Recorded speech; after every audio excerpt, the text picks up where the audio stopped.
Tahu tak, ada seorang tokoh wanita Islam yang lama dilupakan. Even aku rasa ramai orang tak tahu pasal dia. Tokoh Islam wanita tu bernama Fatimah Al-Fahri. Okey, beliau merupakan pengasas kepada universiti yang paling tertua di dunia. Siapa Fatimah Al-Fahri ni? Okey, Fatimah Al-Fahri ni merupakan salah seorang anak kepada orang yang betul-betul kaya pada waktu ketika itu. Sebenarnya ayah kepada Fatimah Al-Fahri ni merupakan seorang pelabur yang sangat-sangat kaya. Kalau korang nak tahu, pada ketika itu kalau korang digelar sebagai pelabur, korang memang dikatakan orang yang sangat-sangat padu, sangat-sangat kaya lah. So disebabkan daripada tu, selepas ayah dia meninggal dunia, Fatimah dapat banyak duit, harta lah daripada ayah dia tu.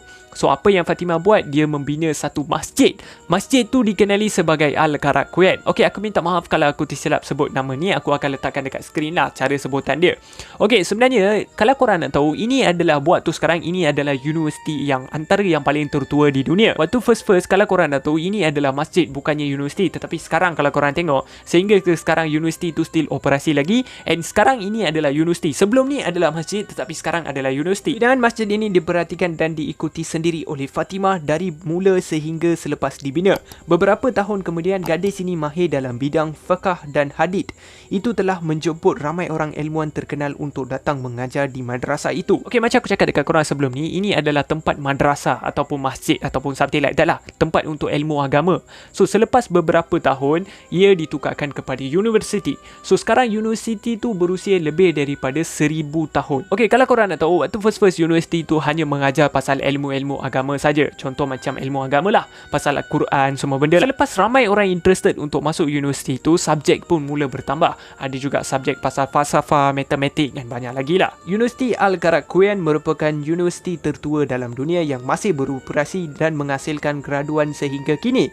Universiti yang terletak di Faiz Maghribi itu telah dihasilkan pada tahun 859 oleh seorang wanita Muslim bernama Fatimah Al-Fahri. Kalau korang nak tahu, universiti ni telah diiktiraf oleh UNESCO dan telah masuk ke dalam buku Guinness World of Record. Salah satu sebab universiti ni masuk dalam buku Guinness World of Record kan, sebabnya adalah universiti ni merupakan institusi pertama di dunia yang memberikan ijazah kepada orang. Macam aku cakap sebelum ni, universiti ni hanya mengajar pasal ilmu-ilmu agama saja.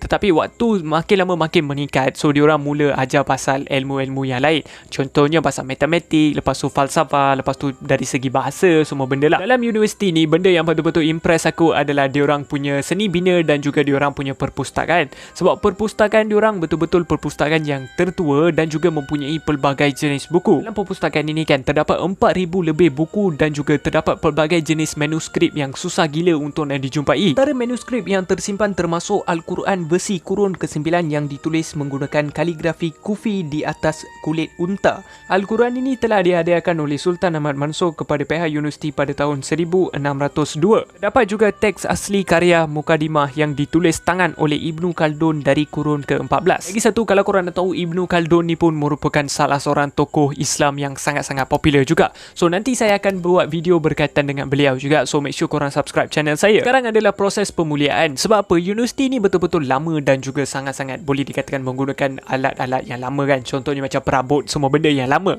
So disebabkan daripada tu, sekarang adalah proses pemuliaan. Ada seorang wanita Muslim ni, dia merupakan seorang arkitek. So apa yang dia buat adalah dia upgrade balik universiti ni lah. Sebab apa? Kalau korang nak tahu, ini adalah universiti yang betul-betul lama. So akan ada tempat-tempat yang tak cun kan, tempat-tempat yang akan bocor ke apa-apa. So apa yang dia buat adalah dia upgrade balik tempat ni. Aku cari jugalah informasi pasal video apa yang aku nak buat untuk next time kan. Tengok-tengok aku came across pasal Fatimah ni. So aku pun rasa macam impress gila. And aku rasa ramai orang tak tahu pasal Fatimah ni. So disebabkan daripada tu, aku buat video pasal dia lah. So disebabkan daripada tu, aku rasa mungkin ramai orang yang tengok video ni pun mungkin tak tahu pasal Fatimah ni. Dia merupakan tokoh wanita yang aku rasa ramai yang tak tahu. So disebabkan daripada tu, aku buat video ni lah. So in case kalau korang dapat apa-apa informasi yang bagus dalam video ni, make sure korang subscribe channel saya. And jangan lupa share video ni dekat member-member korang juga. So kita jumpa dalam video-video yang akan datang. Bye-bye.